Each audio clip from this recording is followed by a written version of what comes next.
السلام علیکم ورحمۃ اللہ وبرکاتہ۔ دوستو، آج ہم بات کریں گے کعبہ مشرفہ کی تعمیر نو کہ سیدنا ابراہیم خلیل اللہ علی نبینا و علیہ الصلوۃ والسلام نے فرمان الہی کی تعمیل کرتے ہوئے اپنی اہلیہ حضرت ہاجرہ اور اپنے شیرخوار بچے حضرت اسماعیل علیہ السلام کو شام کے لالا زاروں سے لا کر حجاز کے بے آب و گیاہ ریگستان میں وہاں آ کر چھوڑ دیا جہاں اب حرم کعبہ ہے۔ جب کھجوروں کا تھیلا اور پانی کا مشکیزہ ختم ہو گیا اور بچہ پیاس کی شدت سے تڑپنے لگا تو حضرت ہاجرہ بے تاب ہو گئی۔ قریب ہی دو پہاڑیاں تھیں، صفا اور مروہ۔ کبھی وہ ایک پہاڑی پر چڑھ جاتی اور کبھی دوسری پر، اور وہاں کھڑی ہو کر دور دور تک نگاہ دوڑاتی کہ شاید کہیں کوئی انسان نظر آ جائے یا کسی انسانی آبادی کا سراغ مل جائے۔ اس اضطراب میں انہوں نے صفا اور مروہ کے درمیان 7 چکر لگائے۔ اچانک اپنے بچے کی طرف مڑ کر دیکھا تو ان کی حیرت کی حد نہ رہی کہ قدرت الہی سے وہاں ایک چشمہ ابل پڑا تھا۔ جب حضرت اسماعیل جوان ہو گیا، باپ بیٹے نے حکم الہی سے اپنے رب کریم کا گھر تعمیر کیا۔ اس کے بعد 3000 سال کا طویل عرصہ گزر گیا۔ اس عرصے میں کتنے طوفان آئے ہوں گے اور کتنی موسلادھار بارشیں برسی ہوں گی۔ کعبہ مشرفہ کی جو عمارت حضرت خلیل نے تعمیر کی تھی، اس میں اس وقت تک کتنے تغیرات روپذیر ہو چکے ہوں گے۔ بعض روایات میں ہے کہ کچھ عرصہ بعد حضرت ابراہیم علیہ السلام کی تعمیر کردہ عمارت منہدم ہو گئی تو عمالقہ نے اسے دوبارہ تعمیر کیا۔ کسی سیلاب کی وجہ سے یہ عمارت پھر گر گئی تو قبیلہ جرہم نے اس کی تعمیر نو کی۔ بہرحال ان تفصیلات کا تذکرہ بھی مطلوب نہیں۔ جس وقت کی ہم بات کر رہے ہیں اس وقت کعبہ کی کیفیت یہ تھی کہ پتھروں کی ایک 4 دیواری تھی جس کی اونچائی انسان کے قد سے کچھ زیادہ تھی۔ پتھر جوڑ جوڑ کر یہ 4 دیواری بنائی گئی تھی جنہیں آپس میں جوڑنے کے لیے گارا استعمال کرنے کا تکلف بھی نہیں کیا گیا تھا، اور اس 4 دیواری پر چھت بھی نہیں تھی۔ ان حالات میں قریش کو خانہ کعبہ کی اثر نو تعمیر کا شدت سے احساس ہوا۔ بعض روایات میں ہے کہ کعبہ کی تعمیر سب سے پہلے حضرت آدم علیہ السلام نے کی، لیکن ان روایات کے بارے میں علامہ ابن کثیر کی تحقیق یہ ہے کہ یہ روایات صحیح نہیں۔ انہوں نے اپنے موقف کو ثابت کرنے کے لیے قرآن و سنت سے استدلال کیا ہے۔ فرماتے ہیں سورہ آل عمران کی 96 تا 97 آیات۔ ترجمہ یہ ہے کہ یہ رائے درست نہیں کیونکہ قرآن کریم کی آیات کا ظاہر اس بات پر دلالت کرتا ہے کہ کعبہ شریف کو پہلے تعمیر کرنے والے سیدنا ابراہیم خلیل اللہ ہیں۔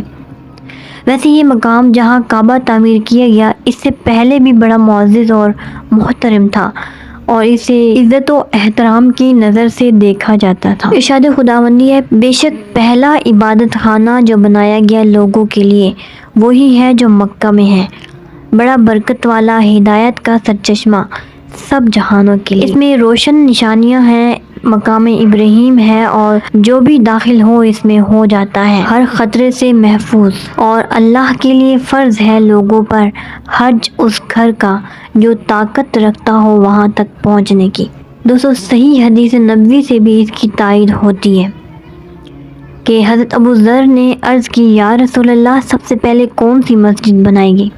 فرمایا مسجد حرام۔ پھر عرض کی اس کے بعد؟ فرمایا مسجد اقصیٰ۔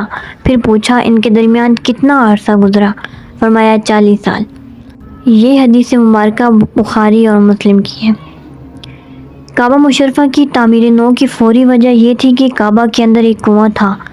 زائرین کعبہ شریف کے لیے جو نذرانے اور تحائف پیش کرتے تھے وہ اس کنویں میں ڈال دیے جاتے تھے۔ وہاں قیمتی اشیاء اور سونے کے زیورات کا ایک گراں بہار خزانہ جمع ہو گیا، اور کعبہ شریف کا کوئی دروازہ بھی نہ تھا کہ ایک رات چند چوروں نے اندر داخل ہو کر کچھ قیمتی اشیاء چوری کر لی۔ جب ان کی تلاشی کی گئی تو دوئیق نامی ایک شخص کے پاس سے مل گئی۔ دوئیق بنو ملیح بن عمرو خزاعی کا آزاد کردہ غلام تھا۔ مسروقہ اشیاء قبضے میں لے لی گئی، اسے پکڑ کر قریش کے حوالے کر دیا گیا۔ قریش نے اس سرقے کے جرم میں اس کا ہاتھ کاٹ دیا۔ بعض لوگوں کا خیال ہے چور دوسرے لوگ تھے، وہ ان مسروقہ اشیاء کو دوئیق کے پاس رکھ گئے تھے۔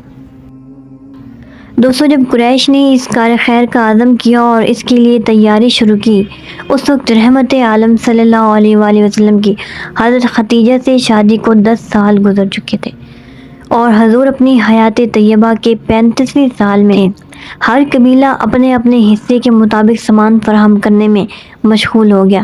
پہاڑوں کو کاٹ کاٹ کر پتھر تیار کیے جا رہے تھے۔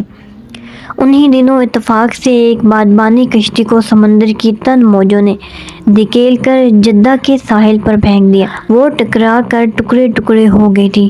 بعض نے اس بندرگاہ کا نام شعیبہ بتایا ہے، جو بحر حجاز کے ساحل پر کشتیوں کی بندرگاہ تھی۔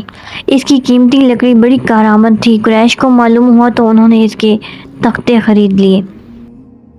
شیخ ابراہیم ارجن اس کے بارے میں لکھتے ہیں، قیصر روم نے حبشہ کے ایک گرجا گھر کی مرمت کے لیے، جسے ایرانیوں نے جلا دیا تھا، اس کشتی میں تعمیر کا سامان بھیجا تھا۔ اب جب یہ کشتی شعیبہ کی بندرگاہ پر پہنچی تو سمندری طوفان کی تند و تیز لہروں نے اس کو ٹکڑے ٹکڑے کر دیا۔ قریش کو اس بات کا علم ہوا تو انہوں نے اس کے تختوں کو خرید لیا اور باقوم کے ساتھ کعبہ کی تعمیر کے بارے میں بات کی۔ وہ ان کے ساتھ مکہ مکرمہ آیا۔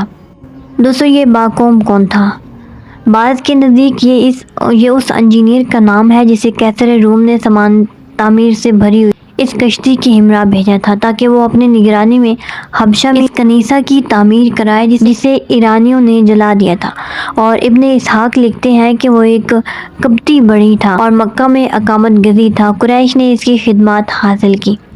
امام ابن ہشام نے بھی اس قول کو اپنی کتاب سیرت میں نقل کیا ہے۔ وہ لکڑی کا ماہر کاریگر تھا۔ کعبہ مشرفہ کے لیے دروازے، شہتیر، بالے وغیرہ بنانے کا کام اس کے سپرد کیا گیا۔ جب قریش نے کعبہ کی اس شکستہ عمارت کو گرا کر نئی عمارت تعمیر کرنے کا عزم مصمم کر لیا تو ان میں سے ایک بزرگ ابو وہب نے کھڑے ہو کر یہ اعلان کیا، اے قریشیو، کان کھول کر سن لو، کعبہ کی تعمیر میں اپنی پاک اور حلال کمائی کے سوا کوئی چیز داخل نہ کرنا۔ کسی بدکارہ کی آمدنی، کوئی سود، کسی آدمی پر ظلم سے حاصل کی ہوئی دولت اس فنڈ میں ہرگز شامل نہ کرنا۔ یہ ابو وہب حضرت عبداللہ کے ماموں تھے جو اپنی سخاوت اور شرافت میں اپنے مثال رہب تھے۔ دوستو آج کی ویڈیو کو میں یہیں پر وائنڈ اپ کرتی ہوں اور باقی اس کی مزید ڈیٹیلز میں نیکسٹ ویڈیو میں آپ لوگ ساتھ شیئر کروں گی، اور چینل کو سبسکرائب کرنا مت بھولیے گا۔ اللہ حافظ۔